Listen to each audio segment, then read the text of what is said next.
दोस्तों, बहुत समय पहले घने जंगलों के बीच एक शांत और पवित्र आश्रम स्थित था। यह आश्रम उन लोगों के लिए एक शरण स्थली था जो जीवन के संघर्षों और मोह माया से दूर शांति और आत्म साक्षात्कार की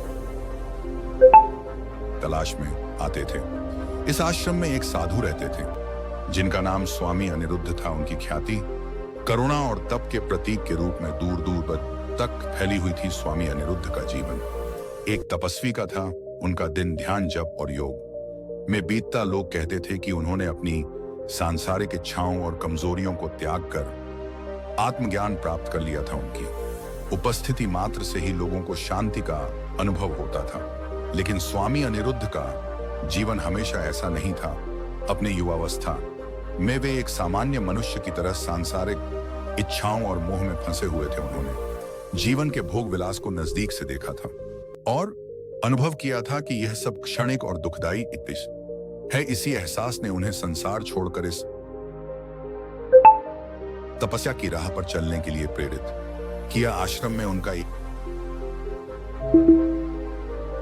ही मंत्र था, सच्चा साधु वही है जो अपने मन की कमजोरियों को पहचान कर उन्हें हराए। एक दिन घना अंधकार छाया हुआ था।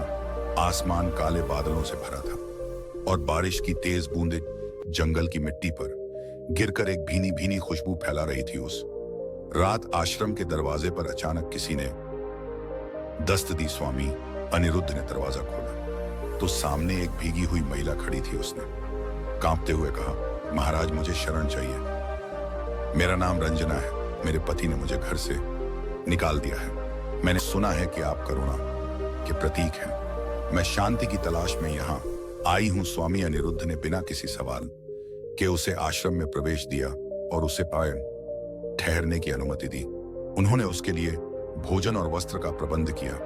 रंजना की आंखों में दर्द और चेहरे पर सहज सौंदर्य था जो किसी को भी विचलित कर सकता था। रात्रि के गहरा अंधकार में जब सारा आश्रम शांति में डूबा हुआ था, उसकी गहरी आंखें जो पीड़ा में डूबी थी, फिर भी उनमें अजीब सा आकर्षण था। उसके काले लंबे बाल बारिश की नमी से भीगे हुए थे और उसकी गोरी त्वचा पर चांदनी की हल्की रोशनी पड़ रही थी, मानो कोई देव प्रतिमा हो। रंजना का सौंदर्य साधु के मन में हलचल मचाने लगा। उसके शरीर की कोमलता और सुडौल आकृति उनकी वर्षों की साधना को चुनौती देने लगी। उन्होंने ध्यान करने का प्रयास किया, परंतु अयमदेशे उनकी चेतना बार बार रंजना की ओर खींच रही थी। यह क्या हो रहा है? साधु ने अपने भीतर उमड़ भावों से जूझते हुए खुद से सवाल किया।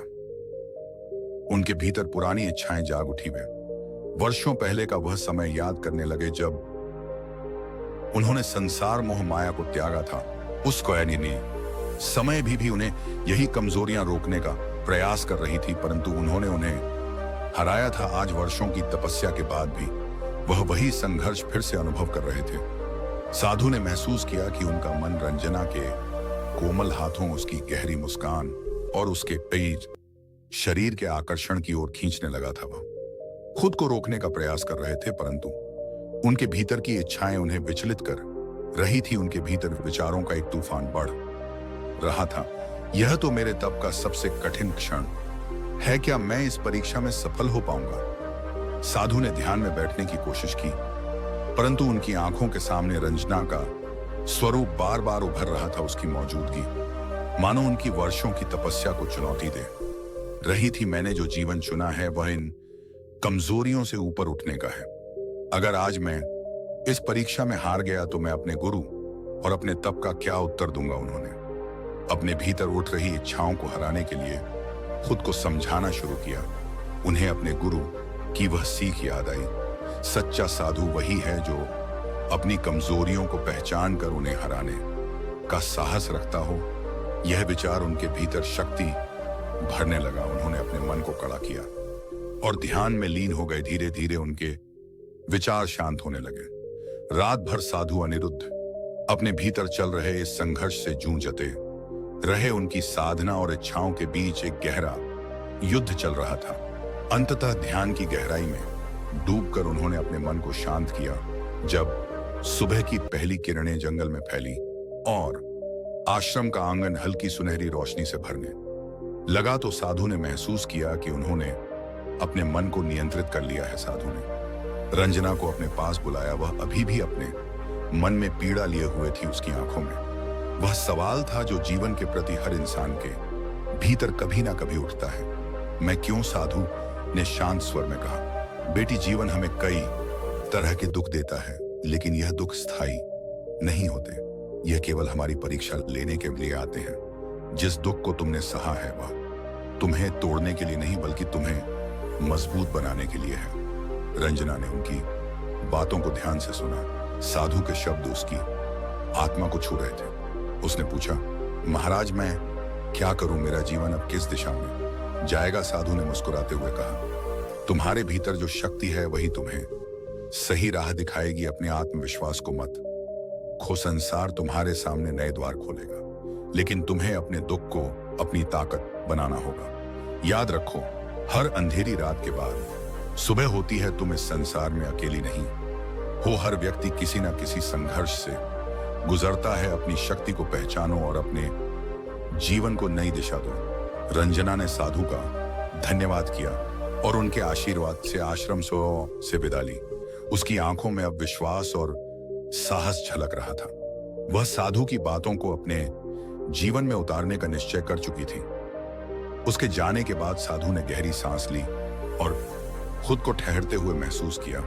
उन्होंने रात के संघर्ष को याद किया और मुस्कुराए। उनके भीतर संतोष था कि उन्होंने अपनी सबसे कठिन परीक्षा को पार कर लिया था। उन्होंने अपने गुरु की शिक्षा को दोहराया, साधु वही है जो अपने मन की कमजोरियों को पहचान कर उन्हें हराने का साहस रखता हो।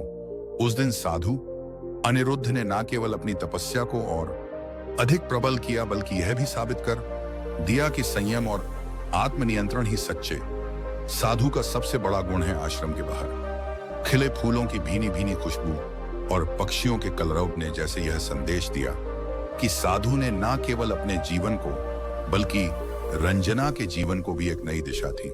साधु की यह विजय उनकी तपस्या का प्रमाण थी। अब वह पहले से भी अधिक निश्चय और शक्ति के साथ अपनी साधना में लीन हो गए। उनके जीवन का यह अध्याय उनके आत्मसंयम की सबसे बड़ी कहानी बन गया। दोस्तों, यह कहानी हमें सिखाती है कि सच्ची शक्ति आत्मसंयम और इच्छाओं पर काबू पाने में है। जीवन में चाहे कितने भी बड़े संघर्ष क्यों ना आए, अगर हम अपनी कमजोरियों को पहचान कर उन पर विजय पाले तो हम आत्म विकास के रास्ते पर आगे बढ़ सकते हैं। दुख और कठिनाइयां केवल हमें और मजबूत बनाने के लिए आती हैं। दोस्तों, याद रखें, सच्चा साधु या सच्चा इंसान वही है जो अपने मन की कमजोरियों को पहचान कर उन्हें हराने का साहस रखता हो। दोस्तों, अगर आपको यह कहानी पसंद आई हो तो लाइक जरूर करें, अपनी राय कमेंट्स में साझा करें और इस प्रेरणादायक कहानी को अपने दोस्तों और परिवार के साथ शेयर करें। इसके